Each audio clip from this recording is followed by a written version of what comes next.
Good morning, students. Today we start with the next film movement, Italian Neorealism. This is a movement which actually have influenced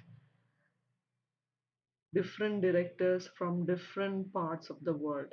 It had a great influence on the world cinema, Italian Neorealism. We'll start with the origin. Italian Neorealism is a film movement that lasted for from 1942 to 1952, and even though the film critics credit Roberto Rossellini's 1945 film Rome Open City as being the first true truly neorealist film, it is said that Luchino Visconti's Obsession, which came out in 1942, was the film which heralded this movement. So the main exponents of this film movement include Luciano Visconti, Roberto Rossellini, and Vittorio Di Sica. So during the period of fascist rule under Mussolini, which happened in Italy, the type of films produced in that period were completely divorced from reality and was concerned only with promoting a good image of Italy. And the government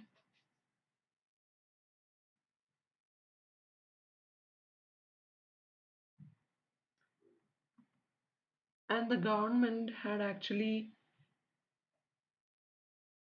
made a rule that crime and immorality should not be put on screen. So the films produced during that period were all those slick middle class melodramas, which actually had a derogatory term associated with these kinds of films, or it was mockingly called telefono bianco or white telephone movies. So here we see, during this period, we see the complete rejection of all those fascist methods of filmmakings, which this telefono bianco type of movies stood for, showing up all those Italian glory, giving out a pompous picture, and giving out all those middle class melodramas. And neorealism then actually owes its existence in part to these filmmakers like Visconti, Vittorio Di Sica, Rossellini, who had displeasure at the restrictions placed on their freedom of expression.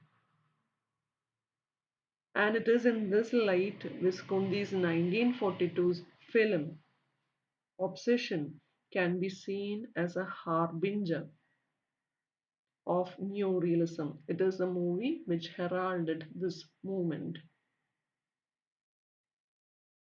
And this movement was also developed by a circle of film critics that revolved around the magazine named Cinema.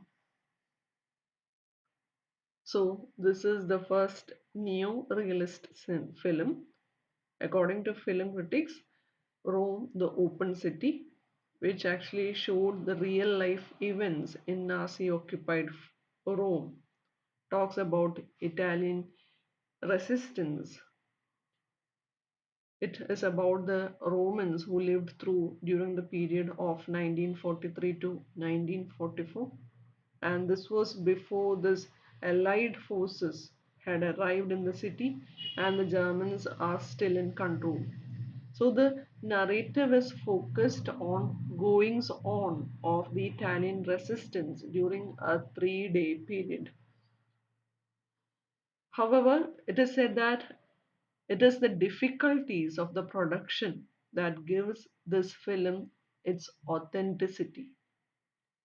Rossellini actually used all those new newsreel stocks newsreel stocks which gave the images the grainy realistic look ആ ഒരു റോളിന് തന്നെ സ്റ്റോക്കിന് തന്നെ ഒരു grainy look ഉണ്ടായിരുന്നു which gave a feeling like it is real, something which is a showcasing of all those real events happening during that period.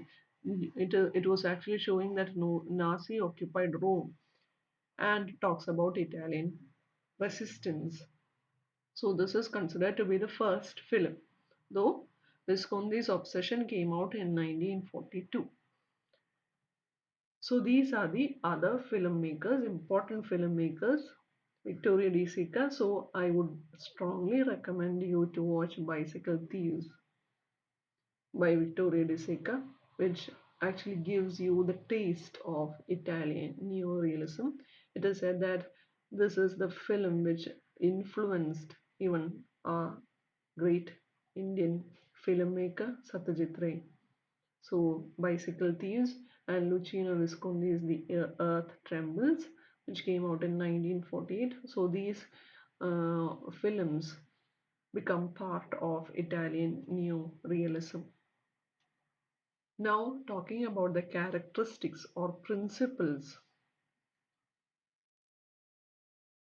So, by 1943, fascist rule in Italy was coming to an end, and after in 1944, we see that Italy was occupied by allies.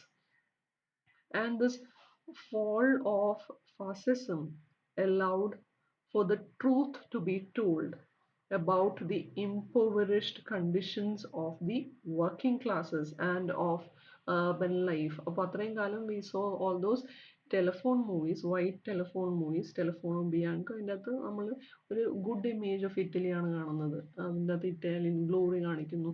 ഈ പറയുന്ന middle class mellow dramas ആണ് കാണിച്ചിരുന്നെങ്കിൽ ഈ ആ ഒരു ഫാസിസം അവസാനിക്കുമ്പോഴാണ് നമ്മൾ ഇറ്റലിയുടെ real condition, real situation മനസ്സിലാക്കുന്നത്. That through these films. So they completely rejected the old cinema and its codes and conventions and went for what is known as gritty reality, harsh reality.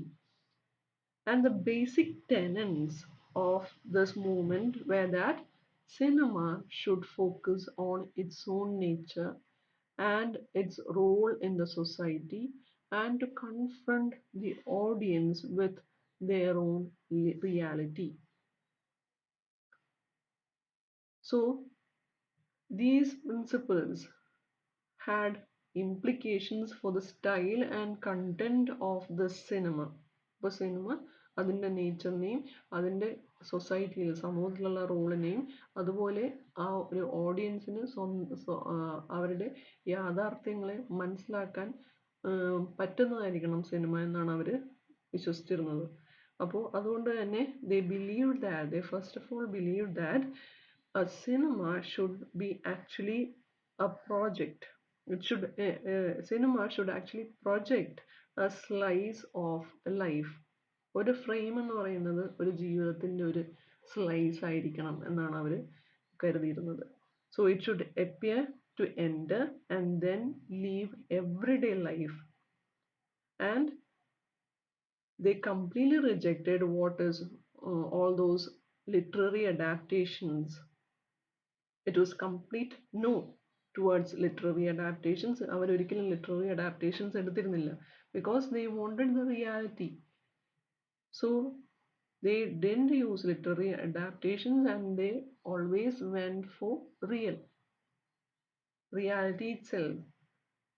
Second, they focused on social reality, on the poverty and unemployment, which was so rampant in post war Italy, as you see in Bicycle Thieves. And third, in order to guarantee this realism.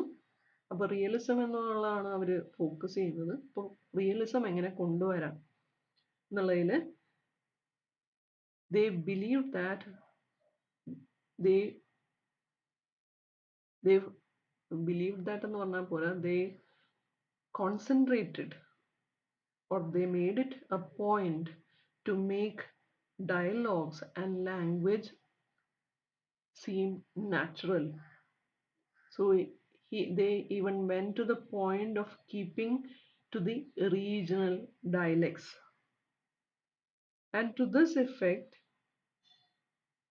they used, they preferred non-professional actors and they preferred location shooting rather than studio. അപ്പോൾ ഈ പറയുന്ന realism എന്ന് പറയുന്ന element maintain ചെയ്യാൻ ഡയലോഗും ലാംഗ്വേജും natural ആയിരിക്കണം, regional dialects use ചെയ്തിരുന്നു, and they used all those non professional actors, അതുപോലെ തന്നെ location shooting. And finally the shooting should be in documentary in style, shot in natural lighting, usually with a handheld camera and using observation and analysis. So all these films were small budget movies, and they particularly, especially these films had their agenda, they were politically left. So you may understand that these are very exacting demands, and it is said that in fact only one film meets all these tenets. ഇതിൻ്റെ അകത്ത് ഈ പറയുന്ന എല്ലാ കാര്യങ്ങളും അടങ്ങിയ ഒരേ ഒരു സിനിമയുള്ളൂ, അത് DCKയുടെ ബൈസിക്കിൾ തീവ്സ് ആണ്. Although these films like Rome open city, അതിൽ കുഴപ്പമെന്ന് പറഞ്ഞു കഴിഞ്ഞാൽ ഇതിൻ്റെ ഈ ടെനൻസിനോട് മാറി നിൽക്കുന്ന ഒരു പോയിന്റ് എന്ന് പറഞ്ഞു കഴിഞ്ഞാൽ they used A mixture of professional and non-professional actors, including there was this fetish star Anna Magnani, and also used 3 small studio sets.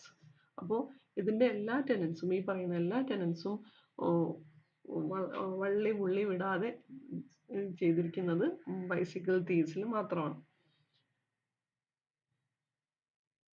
And what happened after 1953? So it is said that as all these film movements go, neorealism was not particularly short-lived. It lasted around 10 years, even 14, if we take into consideration that the last neorealist film was De Sica's The Roof, which came out in 1956. And in a sense, this neo-realism came into an official demise. Officially, and the death declare it was in the early 1950s by the government when it appointed a person named Giulio Andreotti as the director of performing arts, and he was given all those extensive powers. So he was given this power, like any films giving a bad image of Italy were denied screening rights in Italy. അപ്പോൾ ഇറ്റലിയുടെ bad image ആയിരുന്ന എന്തൊക്കെ film ഉണ്ടോ അതിനെല്ലാം sensor ചെയ്യുക, അതെല്ലാം ban ചെയ്യുക എന്നുള്ളതാണ് കൊടുത്തിരുന്നത്. So he also was the person who controlled bank loans. So he went so far to withhold money from films he considered too neo-realist in motivation. അപ്പോൾ ഭയങ്കര നിയോ റിയലിസ്റ്റ് എന്ന് പറയുന്ന സിനിമകളെല്ലാം അപ്പാടെ ഈ ഇദ്ദേഹം ബാൻ ചെയ്തു എന്നാണ് പറയുന്നത്. And along with that there was this mood of Cold War which contributed to this governmental dislike of the social realism inherent in these films. So they completely banned all those films which they perceived as politicized and of the left. Left എന്ന് തോന്നുന്നു അല്ലെങ്കിൽ political ഇതുള്ളത് political taste ഉള്ളത് ഇതെല്ലാം അവർ ban ചെയ്തു. Even though ഈ പറയുന്ന film മേക്കേഴ്സിൽ ആകെ ഒരു സ്റ്റോഞ്ച് മാർക്സിസ്റ്റ് എന്ന് പറയുന്ന ഇറ്റ് വാസ് ഓൺലി വിസ്കോന്തി. പക്ഷെ എല്ലാത്തിനെയും അടച്ചങ്ങ് ബാൻ ചെയ്തു. It was by early 1950s. But you should understand that despite its demise, neorealism is a film movement which had a huge impact on the future film-making practices in Europe, the United States, and even in India. ഇത്രയും ലോക സിനിമകളെ influence ചെയ്ത വേറൊരു movement ഇല്ല. That is Italian new realism. So the French New Wave widely acknowledged its debt to this movement. ഇനി വരുന്ന നിങ്ങൾ പഠിക്കാൻ പോകുന്ന ഫ്രഞ്ച് ന്യൂ വേവ് അതിൽ നിന്ന് inspiration കൊള്ളുന്നതാണ്. And we see the resonance of its style clearly evident in British New Wave too. And a younger generation of Italian filmmakers was also much influenced by neo-realist work. Particularly, you see all those works of great filmmakers, great Italian filmmakers like Michelangelo Antonioni and Federico Fellini. And in India, Satyajit Ray's films of the late 1950s are strongly marked with the tenets of neo-realism. Even Iranian cinema of 80s and 90s drew heavy influence from Italian neo-realism. So that's about Italian neo-realism. Hope it is clear. We'll stop here. Thank you girls. Have a nice day.